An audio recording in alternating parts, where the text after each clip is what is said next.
السلام علیکم ورحمۃ اللہ وبرکاتہ نحمدہ ونصلی علی رسول الکریم اما بعد اعوذ باللہ من الشیطان الرجیم بسم اللہ الرحمن الرحیم۔ سورہ فاتحہ واقعی حیران کن ہے۔ یہ سورہ انسان کو مٹی سے اٹھا کر عرش کے نیچے لا کھڑا کرتی ہے۔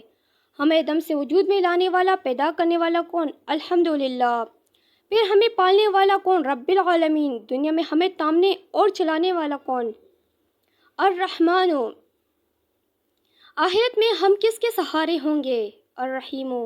ہمیں دار دنیا سے آخرت منتقل کرنے والا اور وہاں ہمیں انصاف دینے والا۔ مالک یوم الدین۔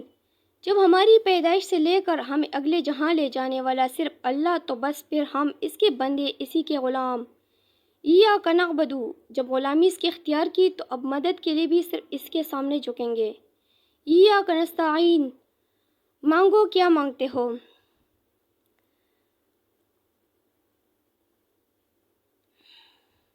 یا اللہ، آپ سے آپ ہی کو مانگتے ہیں وہ راستہ جو سیدھا آپ تک پہنچا دے۔ اہدنا الصراط المستقیم۔ اور ہمیں انعام یافتہ افراد میں شامل کرا دے۔ صراط الذین انعمت علیہم۔ اور ہمیں گمراہی اور آپ کے غضب سے بچا دے۔ غیر المغضوب علیہم ولا الضالین، آمین۔ ویڈیو اچھی لگے تو چینل کو سبسکرائب ضرور کیجیے۔